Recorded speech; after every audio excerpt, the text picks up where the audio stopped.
Your attitude doesn't fit our culture, Colin Draper said, his voice flat and emotionless through my laptop speakers. We're going to have to let you go, effective immediately. I stared at the screen in disbelief, my mind racing to process what was happening. Just yesterday, I had presented a comprehensive plan to improve our project management system, a plan that would have increased efficiency and transparency across the company. Colin, I don't understand. My proposal was about improving workflow. The decision is final, Tanya, he interrupted. His eyes darted away from the camera. Human Resources will send you the necessary paperwork. Please return any company property by the end of the week. Before I could respond, he clicked end meeting, and my screen went black. I sat there, stunned, in my home office in Fort Lauderdale. 7 years of dedication to Vertex Solutions. Countless late nights ensuring projects were delivered on time. And this was how it ended. A 3-minute Zoom call, and a digital door slammed in my face. My name is Tanya Whitmore. At 40 years old, I had built my reputation as an operations analyst who gets things done. I had saved failing projects, smoothed over client relationships damaged by upper management's missteps, and consistently increased our efficiency metrics year after year. The clients loved me because I was straightforward and delivered results.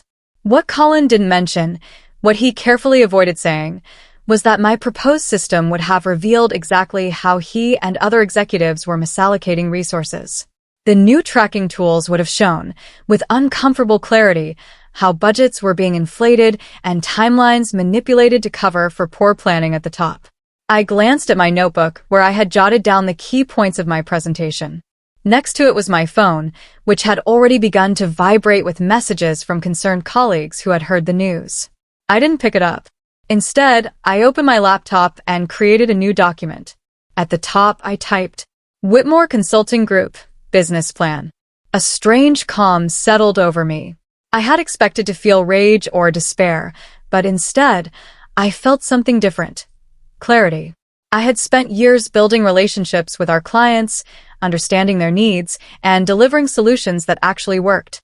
Those connections and that knowledge didn't belong to Vertex Solutions. They were mine. As the reality of my situation sank in, I realized this wasn't an ending. It was an opportunity to finally build something that reflected my values: transparency, efficiency, and genuine client service. The phone continued to buzz, but I ignored it for now.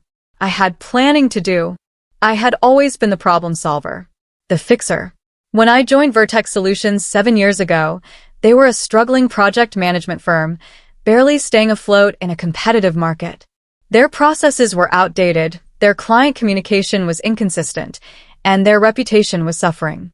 Within my first year, I had completely restructured their workflow systems, implemented regular client check-ins, and developed custom solutions for their 3 biggest accounts.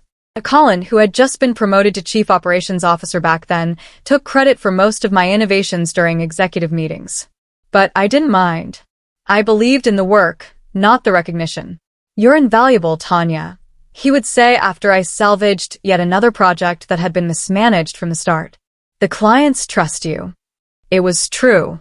While Colin and the other executives wined and dined potential clients with grand promises, I was the one building relationships based on actually delivering on those promises. I spent hours understanding each client's unique challenges, often creating customized solutions that went beyond our standard offerings.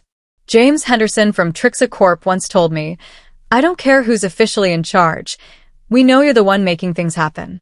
Similar sentiments were echoed by Diane Powell at North Peak Engineering and Robert Johnson at Borealis Capital.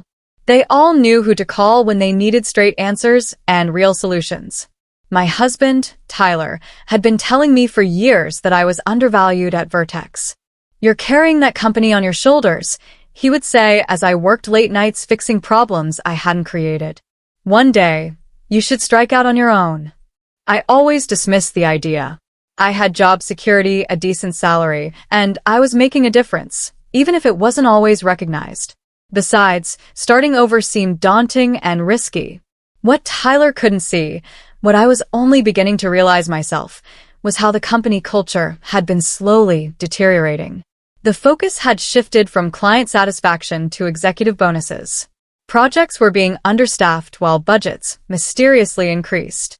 Resources were allocated based on which managers were in favor that week, not which projects actually needed them. My proposed system would have brought all of this into the light. It would have created automatic reports showing resource allocation, budget usage, and time tracking across all projects. The dashboard would have made it impossible to hide the inefficiencies I had been quietly compensating for over the years. In retrospect, I should have seen Colin's reaction coming. My proposal wasn't just an improvement, it was a threat to the status quo that benefited him and his inner circle. The morning after my termination, I woke up with a strange sense of lightness. Tyler brought me coffee in bed, his face a mixture of concern and anger on my behalf. "I still can't believe they fired you through a video call," he said, sitting on the edge of the bed. "After everything you've done for them." I took a sip of coffee and reached for my laptop. "The funny thing is, I'm not even upset anymore," I said. "I'm relieved. Relieved I've been compensating for their mismanagement for years, covering up their mistakes, working around their egos. I'm exhausted, Tyler." He studied my face. "So, what are you going to do?" I turned my laptop toward him, showing him the business plan I had stayed up half the night creating. "I'm going to start my own consulting firm. Do what I've always done, but on my terms." Tyler scanned the document, his expression shifting from surprise to excitement. "You're serious about this?" "Completely serious," I confirmed. "I've already secured the domain name and started outlining service packages." I spent the rest of the morning sending emails and making phone calls, not to badmouth Vertex or Colin. I was too professional for that, but to let my contacts know about my career transition. I was careful with my wording, simply stating that I was embarking on a new venture focused on operational efficiency and project management consulting. By lunchtime, my inbox was filling with responses, former colleagues expressing shock at my departure, industry contacts offering connections, and, most surprisingly, an email from James Henderson at Trixa Corp. Subject: "Heard about your departure from Vertex. Body, let's talk. ASAP." I called him immediately. "Tanya," he said when he picked up, "what the hell happened?" I gave him the sanitized version, a difference in vision for the company's future. James wasn't buying it. "Colin finally realized you were the one keeping everything together, didn't he? Got threatened?" I couldn't say. I replied diplomatically. "Well, his loss," James continued. "Listen, we have 3 major projects scheduled with Vertex for the next quarter, but frankly, you were the only reason we stayed with them. If you're going independent, we'd rather work directly with you." I felt a flutter of excitement, mixed with trepidation. "That's a significant offer, James. It's a no-brainer for us. Your strategic approach has saved us countless hours and resources. Send me a proposal by the end of the week." After we hung up, I sat in stunned silence. Then my phone rang again. It was Diane Powell from North Peak Engineering, with essentially the same message. By the end of the day, Robert Johnson from Borealis Capital had also called. 3 of Vertex's biggest clients, representing nearly 40% of their quarterly revenue, were ready to follow me out the door. That night, as I updated my business plan with this unexpected development, I realized that what Colin had intended as punishment had instead become my liberation. 1 week after my termination, Whitmore Consulting Group was officially established. I had converted our guest bedroom into a proper office, complete with a professional setup for video calls. Tyler had surprised me with a custom nameplate for my desk. Tanya Whitmore, founder and CEO. I was in the middle of finalizing my proposal for Trixa Corp when my phone rang. The caller ID showed it was Jessica Barnes, Vertex's HR director. "Tanya," she said when I answered, her voice unusually tentative. "How are you?" "I'm doing well, Jessica. What can I do for you?" "Well, Colin asked me to reach out. There seems to be some confusion with a few of our clients. They're requesting to terminate their contracts." I leaned back in my chair. "And you're calling me because they've specifically mentioned your name? Colin thought perhaps you might have influenced their decision?" I chose my words carefully. "I've started my own consulting firm, which I'm legally entitled to do. I haven't violated any non-compete clauses, as Vertex doesn't have them. If clients are making business decisions, that's their prerogative. There was a pause on the line. Would you consider coming back? Colin is prepared to offer you a significant raise and a new title. The offer caught me by surprise, but it only took a moment to find my answer. I appreciate the offer, Jessica, but I've already committed to a new path. After hanging up, I received an email from Trixie confirming they had officially terminated their contract with Vertex Solutions and were looking forward to working with Whitmore Consulting Group. Attached was a signed copy of the proposal I had sent them, approved without a single revision. Within hours, similar emails arrived from North Peak Engineering and Borealis Capital. Just like that, I had 3 major clients and a packed schedule for the next quarter. The following day, I received a message from David Chen, one of Vertex's senior project managers and someone I had worked closely with for years. Need to talk. Can I call you? I agreed. And when David called, he sounded like he was speaking in hushed tones. Things are chaotic here, he said. After those 3 clients pulled out, Colin called an emergency meeting. He's blaming everyone but himself. I'm sorry to hear that, I said, genuinely concerned for my former colleagues. Don't be sorry. You should see the looks on the executives' faces. They finally realized who was actually keeping the clients happy. David paused. Listen, several of us are thinking about jumping ship. Would you be interested in bringing on some experienced team members? I hadn't planned on expanding so quickly, but having a trusted team would allow me to take on more clients sooner. Send me their resumes, I told him. By the end of the second week, Whitmore Consulting Group had grown to include David and 2 other former Vertex employees, Anna Martinez, an exceptional data analyst, and Patrick Wilson, a skilled client relations manager.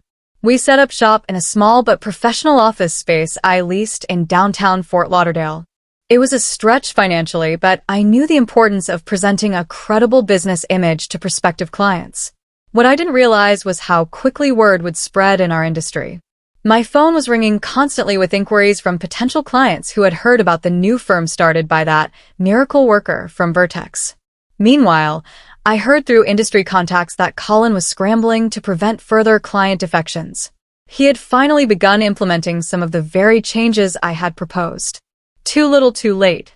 3 months into running Whitmore Consulting Group, we had already outgrown our small office space. With a client list that was expanding weekly and a team that now included 7 former Vertex employees, I was looking at larger offices and considering our long-term growth strategy. One evening, as I was wrapping up for the day, David stepped into my office with an unusual expression on his face. You're going to want to see this, he said, placing his tablet on my desk. It was an industry newsletter with a headline, Vertex Solutions announces restructuring amid client exodus. The article detailed how the company had lost over 50% of its client base in just 12 weeks and was now laying off nearly a third of its staff. Colin's been demoted, David added. The board finally stepped in. I skimmed the article, feeling a complex mix of emotions. I hadn't set out to damage Vertex. I had simply created something better. There's more, David said, taking back the tablet and navigating to another page. Look who's reaching out. It was a LinkedIn message from Edward Novak, Vertex's CEO. Tanya, I think we need to talk. The board has some questions about the systems you developed while at Vertex, and frankly, we could use your insights. Would you be open to a consultation? I looked up at David, who was grinning now. They want to hire you to fix the mess they created when they fired you, he said. The irony wasn't lost on me. Let me think about it, I told him. That night, I discussed the situation with Tyler over dinner. You don't owe them anything, he reminded me, but it could be good business to help them. Plus, it would show everyone that you're the bigger person. I nodded, considering the angles. It would also give me a chance to implement the transparency measures I had always wanted to see there. The next day, I responded to Edward's message, agreeing to meet but making it clear that I would be coming as a consultant, not as a potential employee.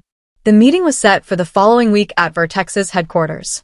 When I arrived, the atmosphere was noticeably different. The reception area was quieter, with fewer employees hurrying about. Edward greeted me himself, looking worn and humbled. Thank you for coming, Tanya, he said, leading me to the conference room. I appreciate your willingness to talk. In the conference room, I was surprised to find not only Edward, but also 3 board members.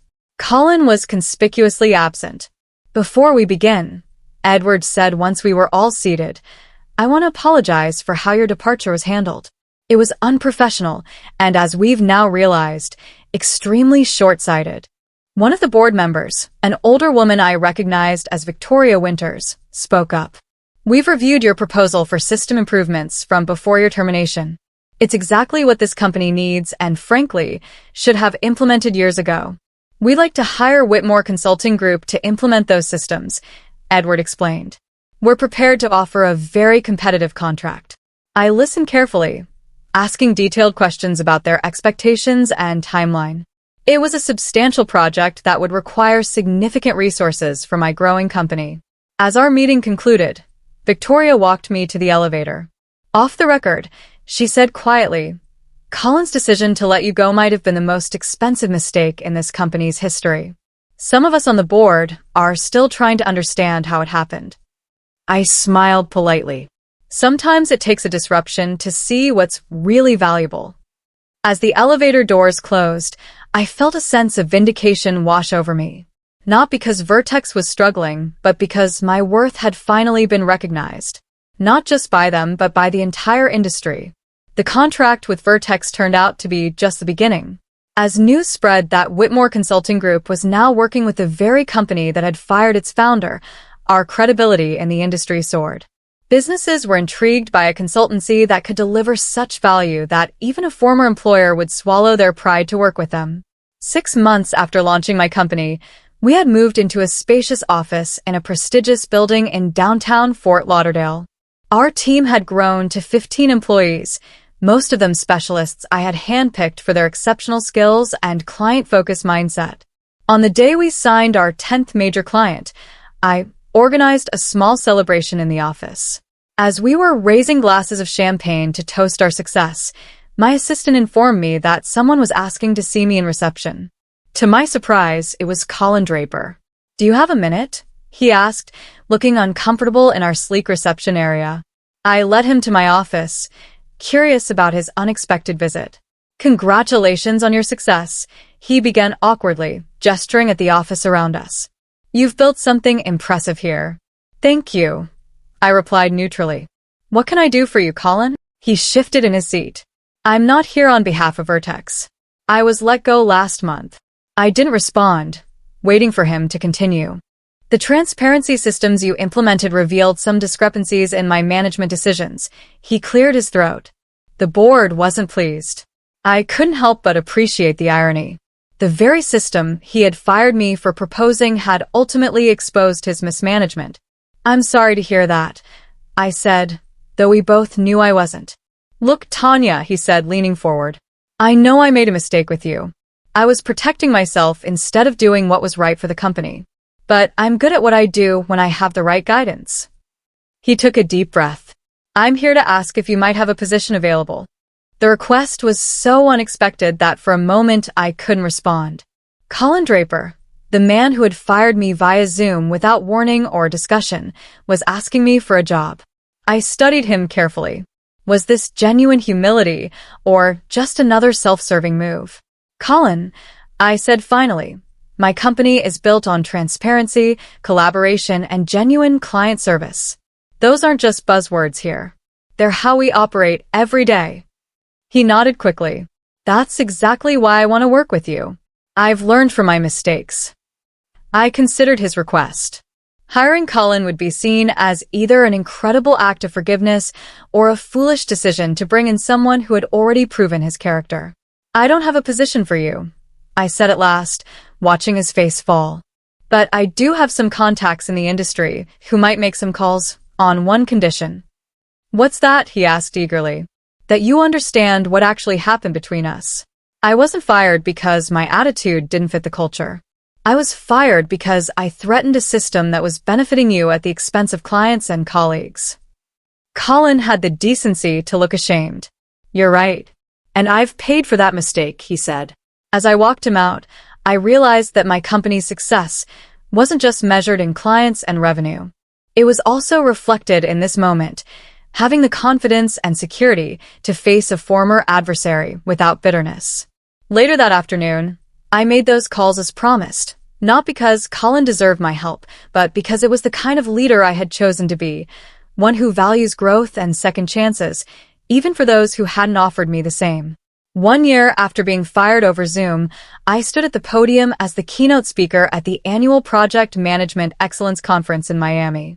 The irony wasn't lost on me. The previous year, Colin had represented Vertex Solutions at this very event. Success isn't just about having the right strategies, I told the room filled with industry professionals. It's about implementing them with integrity and transparency. As I spoke, I could see the executives from Vertex Solutions sitting in the front row. Edward Novak nodded along with my points, while Victoria Winters actually took notes. Their company had stabilized under new leadership, though they hadn't regained their former market position. When I founded Whitmore Consulting Group, I continued. It wasn't about competing with former employers or proving anyone wrong. It was about creating a space where good work could be done honestly, where clients received the value they paid for, and where employees were recognized for their contributions. After my speech, during the networking reception, Edward approached me with a glass of sparkling water. "That was an excellent presentation, Tanya," he said, though I couldn't help feeling it was partially directed at us. I smiled. "Take it however you need to, Edward." He glanced around at the crowd, many of whom were gathered around my colleagues from Whitmore Consulting. "Your company has captured the imagination of the industry. Everyone wants to know your secret." "There is no secret," I replied. "Just good work, genuine relationships, and transparent processes. Everything I tried to implement at Vertex." Edward's expression turned reflective. "The board has been discussing a potential acquisition offer. Vertex is still struggling to rebuild its client base, and your systems have only highlighted the structural issues we've ignored for years." I raised an eyebrow, surprised by his candor. "Are you suggesting what I think you're suggesting? Would Whitmore Consulting Group consider acquiring Vertex Solutions?" "It would be an unorthodox move," he said, "but potentially beneficial for both companies." The acquisition of Vertex Solutions by Whitmore Consulting Group made headlines in all the industry publications.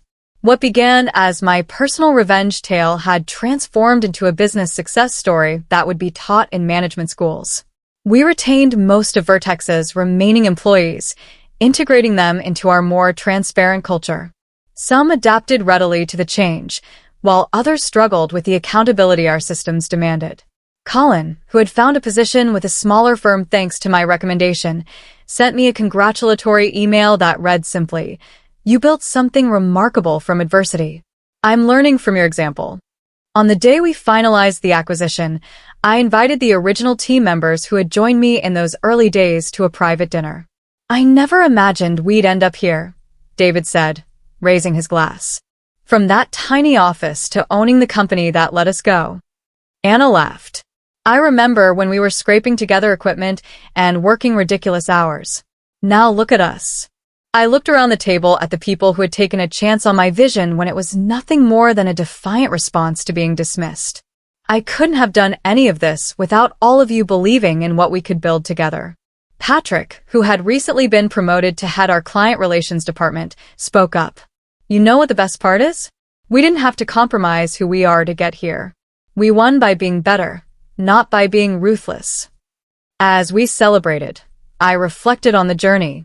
When Colin had ended that Zoom call, cutting me off without the dignity of a proper conversation, he thought he was demonstrating his power. Instead, he had inadvertently launched me into creating something far more significant than I would have otherwise built. Sometimes, the greatest opportunities come disguised as unfair dismissals. Whitmore Consulting Group continued to grow, eventually opening offices in 3 additional cities. My leadership style, focused on empowering employees and maintaining genuine client relationships, became a case study in effective management. I often reflected on how being fired in that 3-minute Zoom call had become the best career development of my life, turning adversity into triumph through professionalism rather than petty revenge.